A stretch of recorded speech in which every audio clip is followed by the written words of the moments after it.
Saya pikir berbicara tentang Otsus maupun MRP, tapi kemudian eh, kita juga mempertanyakan apakah ini produk kolonial atau tidak. Tadi sudah dijelaskan juga dari sejarah terkait bagaimana Otsus dan MRP ini bisa hadir, terus sampai hari ini kita bisa diperhadapkan dengan perdebatan-perdebatan gitu.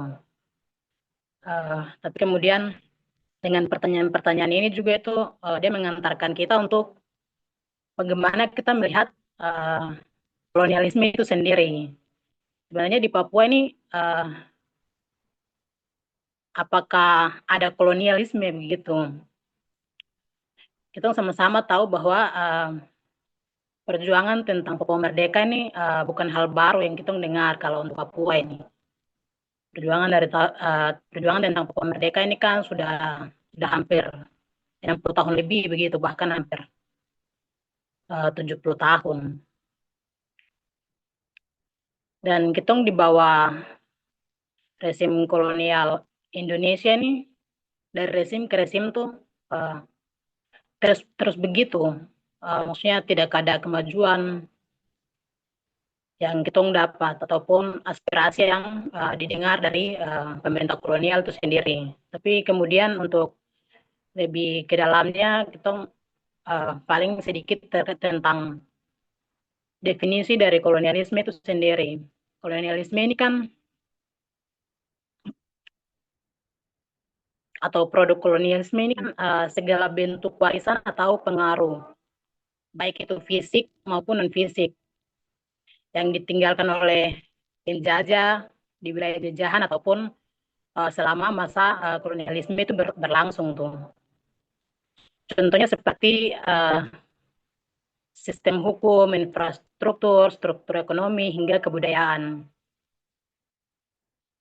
Kalau kita melihat sejarah Papua lagi ini kan Papua ini kan sudah pernah merdeka begitu.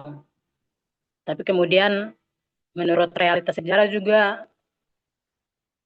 um, dikatakan bahwa atau kita tahu bersama bahwa uh, Papua itu dianeksasi, dipaksakan gabung ke dalam Indonesia dengan berbagai rentetan peristiwa kayak uh, masifnya militer atau kekerasan yang dilakukan oleh militer militer Indonesia itu sendiri sebagai kolonial, terus juga regulasi-regulasi yang terus dipaksakan di tanah Papua.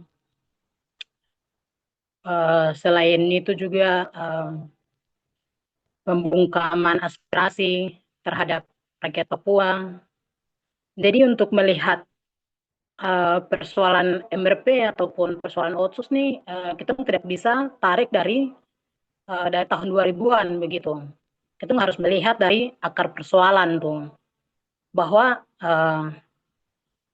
regulasi-regulasi yang baru muncul, regulasi-regulasi yang muncul di tahun 2000-an nih bukan baru saja terjadi atau bukan baru saja ada di tanah Papua itu. Di tahun-tahun sebelumnya juga itu sudah pernah ada. Bahkan persoalan pemekaran saja ini kan di tahun 1969 tuh kan dong sahkan di Indonesia terkait pemekaran Provinsi Rian Barat tuh. Ya di tahun-tahun itu juga tahun 69 tuh pernah ada momentum PPRA yang dilakukan secara tidak adil begitu, tidak sesuai keinginan orang Papua itu dipaksakan agar rakyat Papua ini bisa memilih atau masuk ke dalam Indonesia itu sama seperti pada tahun 1963 begitu. Kemudian kesini-kesini kita berhadapan dengan rezim Orde Baru tahun-tahun berikutnya 30 tahunan ke sini sebelum tahun 2000-an tuh. Di tahun-tahun itu kita pasti sangat familiar dengan namanya Ali Murtopo. Ali Murtopo ini kan dia pernah bilang tuh kalau uh, Indonesia ini dia tidak butuh uh, manusia Papua begitu. Indonesia ini dia hanya butuh dia punya sumber daya alam tuh. Pada saat itu Ali Murtopo ini sendiri tuh dia menjabat sebagai intelijen kolonial Indonesia atau orang yang dekat dengan Soeharto itu sendiri. Dan apa yang dia katakan tuh itu yang terjadi di Papua begitu. Bahwa dari awal tuh pemerintah Indonesia, pemerintah kolonial ini dia tidak punya uh, niat baik untuk tanah Papua atau orang Papua ini. Dia hanya menginginkan alam Papua itu. Jadi dari akar-akar persoalan ini yang terjadinya manipulasi, terus juga aneksasi, ke sini pembungkaman ruang besar-besaran, penempatan militer dan juga operasi-operasi militer. Ini kan kita bisa lihat bahwa persoalan atau perdebatan dari DPR atau MRP ini bukan baru terjadi, tapi kemudian itu udah sangat mengakar tuh. Terus juga di tahun 1990-an, 99 sampai 2001 itu kan kita dari sejarah rakyat Papua itu kan kita kenal tuh ada namanya PDP. Di sana ada teis, terus juga gerakan Foreri, yang mana setelah rezim Soeharto ini dilengsarkan, rakyat Papua juga masih terus menyuarakan aspirasi untuk merdeka begitu.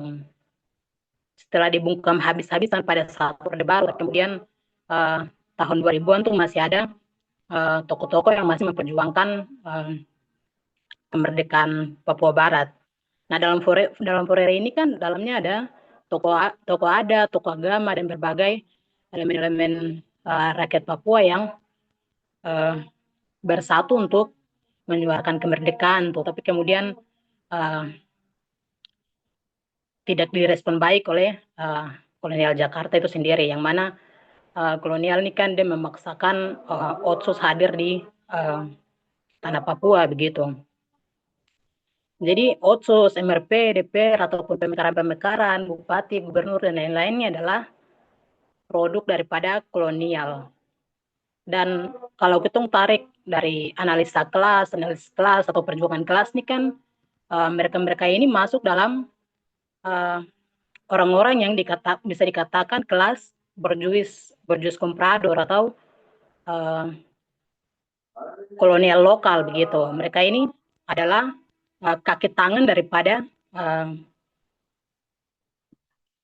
penjajah kolonial Jakarta itu sendiri ataupun tuannya kapitalis dan imperialisme itu.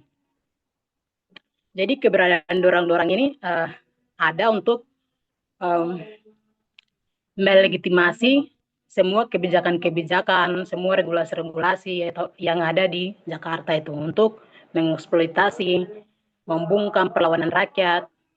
Jadi mereka ini bukan sebagai representasi dari rakyat Papua, tapi kemudian mereka ini adalah aktor-aktor kaki tangan daripada kolonial. Dan ini menjadi pertanyaan buat kita rakyat Papua juga, kenapa uh, selama 26 tahun nih tidak ada perubahan, uh, tapi kemudian kita masih berharap akan ada perubahan dari DPR maupun MRP ini. Itu karena ketidaksadaran pada uh, rakyat itu sendiri. Seperti yang tadi bahwa Ego sudah sampaikan juga bahwa semua regulasi-regulasi yang tentang investasi, terus pemekaran dan lain-lain, ini setelah tahun 2000 ke sini kan semuanya wewenangnya diatur dari pusat tuh. Atau regulasi kayak Omnibus Law, semuanya diatur dari pusat begitu. Dan uh, bukan hanya di Papua begitu terkait bagaimana negara hari ini, bagaimana kolonial dan juga kapitalisme dan imperialisme ini mencoba mengendalikan rakyat tuh, rakyat tertindas tuh, atau mengontrol rakyat tertindas tuh. Di Indonesia saja juga itu banyak sekali regulasi-regulasi yang hadir semenjak rezim Jokowi di 5 tahun di periode keduanya itu. Jadi memang semua regulasi-regulasi yang ada hari ini memang ataupun kebijakan-kebijakan yang ada di tanah Papua ini selama itu di bawah kontrol pusat, kontrol Jakarta, ataupun selama itu rakyat Papua tidak punya selama semua kebijakan regulasi yang ada, terus pengiriman militer dan lain-lain, semua di bawah kontrol Jakarta, persoalan Papua ini tidak akan selesai begitu. Dan kita ini tidak bisa menaruh harapan kepada DPR, gubernur, dan lain-lain, karena mereka ini bagian dari kelas penindas itu. Mereka yang melanggengkan penindasan di atas tanah Papua begitu. Itu bisa lihat dari adanya pemekaran-pemekaran. Kita lihat pembangunan di mana begitu, sedangkan pendidikan di Papua begitu-begitu saja, kesehatan di Papua begitu-begitu saja. Yang ada banyak orang yang mati, banyak orang yang walaupun berpendidikan tinggi tapi kemudian masih didiskriminasi dan lain sebagainya itu. Dan itu semua tidak terjadi tanpa sebab akibat. Itu semua karena memang negara ini wataknya rasis tuh. Dan rasisme ini kan anak kandung daripada kolonialisme itu sendiri. Bagaimana kolonial ini mencoba untuk mengendalikan rakyat jajahan tuh sesuai dia mau.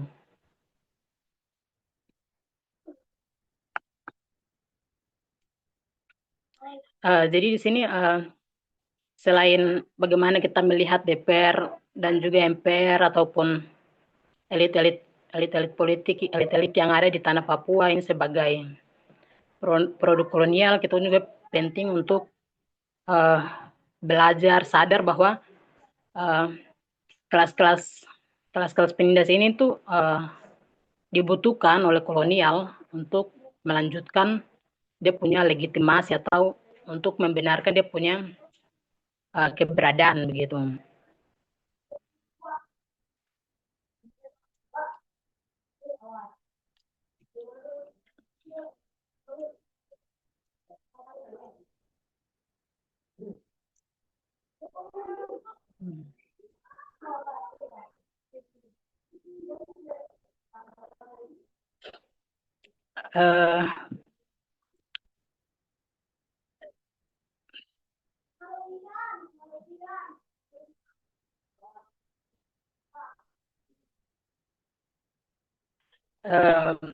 Terus lanjut lagi terkait situasi hari ini yang memang penindasan terus terjadi terkait bagaimana berjus comprador atau kolonial lokal ini terus melanggengkan kolonial di atas tanah Papua ini kan kita bisa lihat bahwa pemerintah kolonial ini dia mencoba untuk dengan adanya pemekaran provinsi ini mencoba untuk mengkotak-kotakan Papua agar dia bisa mengeksploitasi itu.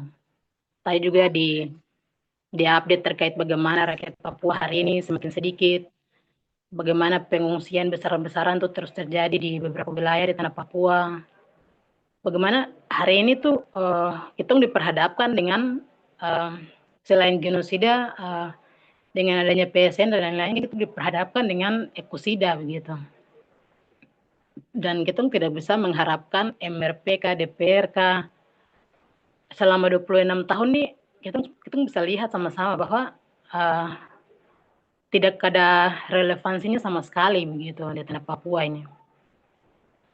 Bahkan dengan ketakutan negara kayak gerakan-gerakan saya dikriminalisasi, terus juga updatean terakhir tuh kan kayak pas debat capres Prabowo ini kan sempat ada komentar kalau kawan-kawan bisa ikuti sama-sama itu atau pernah ikuti itu, dia bilang persoalan Papua itu bukan persoalan yang kayak pendidikan, kesehatan, tapi kemudian dia bilang persoalan terorisme atau separatis tuh. Maksudnya kita bisa bayangkan sama-sama stigma ini tuh bukan karena kita orang Papua ini kasar, keras atau kriminal, tapi kemudian stigma ini kan digunakan oleh kolonial untuk membungkam rakyat Papua begitu. Dan resim hari ini yang berkomentar tentang Papua atau persoalan Papua itu tentang terorisme atau separatisme. Dan kita bisa membayangkan dampaknya ke depan bagaimana akan ada operasi militer besar-besaran, akan ada kematian atau pembunuhan besar-besaran di seluruh tanah Papua itu dengan bagaimana hari ini Indonesia mengkotak-kotakan wilayah Papua begitu. Dan hari ini Tong tidak bisa atau tidak bisa berharap terus kepada elit-elit kolonial yang menjadi kaki tangan, karena mereka ini bekerja untuk kolonial, bukan untuk uh, rakyat Papua itu. Paling itu dulu kawan Miko.